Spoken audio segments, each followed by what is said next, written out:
салом тамошобинони арҷманд, сархати хабарҳост аз студияи радиои озодӣ. имрӯз 25 октябр дар чанд дақиқаи баъдӣ дар бораи изҳороти додстонии Кул дар бораи ба дасти онҳо нарасидани шикоят аз шиканҷа шудани журналистон дар Тоҷикистон, фоҷиаи як оилаи муҳоҷири тоҷик, омори нав дар бораи хисороту талафоти муноқишаи марзӣ бо Қирғизистон, бо гумони ҷосусӣ ба манфиати Исроил боздошт шудани 10 шаҳрванди Эрон ва хабарҳои дигар суҳбат хоҳем кард. бино ба як гузориши тозаи мақомоти Тоҷикистон дар ҷараёни муноқишаи маргбор дар марз бо Қирғизистон дар моҳи гузашта дар умум 92 хона комилан вайрон шуда 322 хонаи дигар осеб дидааст. дар гузорише ки мақомот дар ихтиёри муассисаҳои имдодӣ гузоштаанд ва радиои озодӣ ҳам онро дид, омадааст ки дар муноқишаи рӯзҳои 14 то 17 сентябр як мактаб ба тамом аз байн рафтааст ва 5 мактабу 2 масҷид нима вайрон шуданд. бар асоси ин гузориш дар низоъ 41 ғайри низомӣ ҷон бохта 204 нафар маҷрӯҳ шуданд, аммо радиои озодӣ бо истифода аз манобеи худ, хешовандон, шабакаҳои иҷтимоӣ ва мақомоти маҳаллӣ номи 84 нафар ғайри низомӣ ва нирӯҳои амниятиро гирдовард, ки дар муноқиша кушта шуданд. мақомоти Қирғизистон аз талафоти 63 нафар ва маҷрӯҳ шудани даҳо тани дигар гузориш доданд. мақомоти Тоҷикистон мегӯянд то имрӯз ҳеҷ шикояте аз эҳтимоли шиканҷа шудани журналистон ва муттаҳамони парвандаи нооромиҳо дар Бадахшон ба дасти онҳо нарасидааст. Файзалӣ Давлатзода, яке аз додситонҳои додстонии Кул, рӯзи 25 октябр ба радиои озодӣ гуфт, ки аз ҷумла хабарҳо дар бораи азобу шиканҷаи хабарнигор Абдусаттор Пирмуҳаммадзодаро шунидааст, вале ҳеҷ шикояте дар бораи бадрафторӣ бо ӯ нагирифтаанд. аз ин пештар Абдусаттор Пирмуҳаммадзода дар номае ки ба дасти радиои озодӣ расид гуфтааст, он қадар азобу шиканҷааш карданд, ки маҷбур шуд гуноҳеро ки накардааст ба гардан бигирад. масъалаи бадрафториву шиканҷаи боздоштшудагон имрӯз дар як нишасте дар Душанбе баррасӣ шуд ва гузориши муфассалеро аз ҷараёни он дар барномаи Ахбори озодӣ ва 3 соат баъд тақдим мекунем.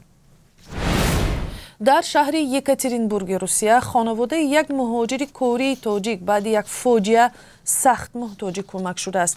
моҳи гузашта фарзандони Наврӯз Аминбеков, сокини ноҳияи Масҷоҳ, дар натиҷаи сӯхтани хонаи иҷораашон сахт осеб диданд ва духтари 10-солаи онҳо бо гузашти бештар аз як моҳ ҳанӯз ҳам ба ҳуш наомадааст. падараш ҳам на санаде дорад, ки корашро идома диҳаду барои муолиҷа пул ёбад ва на манбаи даромади дигар дорад. ӯ ба радиои озодӣ фалокати рӯзи 21 сентябрро чунин нақл кард. сар ҳар ҷо пароканда шудем. шаб ҳеҷ ки ҳеҷ ҷо намебинад. алоб зер карсода дар ду тараф ду алоб фаромда сар ҳар ҷо гирехтем. духтарчам монд, дубора вай бачам ними лесниса баромда духтарчам гирифта фаровард та дарок шуда нестан ки берун бароим алоб халос кунем. бинандаи гиромӣ, гузориши муфассалро дар бораи фоҷиаи ин оила ва сарнавишти фарзандонашон дар Ахбори озодӣ бо ҳам мебинем.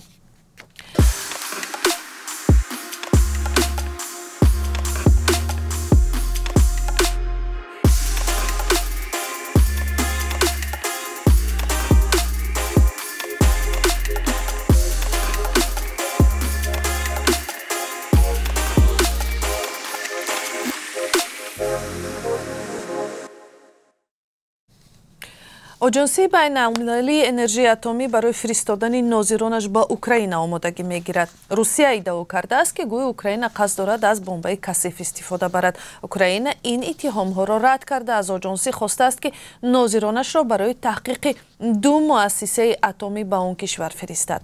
Москав мегӯяд, ки Украина қасд дорад ба зидди нирӯҳои Русия аз бомбае истифода барад, ки бо моддаҳои кушандаи радиоактивӣ олуда шудааст. вале Киеву шариконаш мегӯянд, ин иддао беасос аст.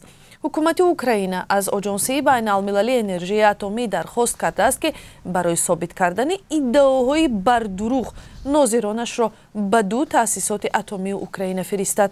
оҷонсӣ ҳам рӯзи 24 октябр гуфт, ки нозиронаш барои сафар ба Украина омода мешаванд. мақомоти Эрон мегӯянд, ки дар вилояти Озарбойҷони ғарбӣ 10 нафареро боздошт карданд, ки барои гумоштаҳои Мосад ё хадамоти ҷосусии Исроил кор мекарданд.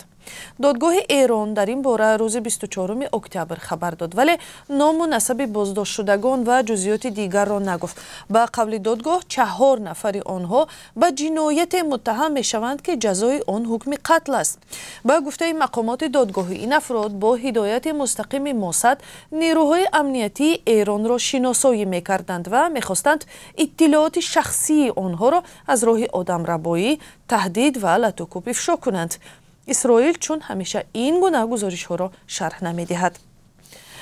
ва ҳоло таваҷҷӯҳ кунед ба қурби асъор. Бонки миллии Тоҷикистон барои имрӯз 25 октябр қурби 1000 рубли русиро 163 сомонӣ, $1 амрикоиро 10 сомонию 21 дирам ва 1 евроро 10 сомонию 4 дирам муқаррар кардааст.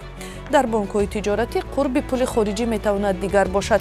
Ин буд сархати хабарҳо. 3 соат баъд бо хабарҳои тозаву гузоришҳои дигар дар барномаи ахбори озодӣ вомехӯрем. рӯзи хуб.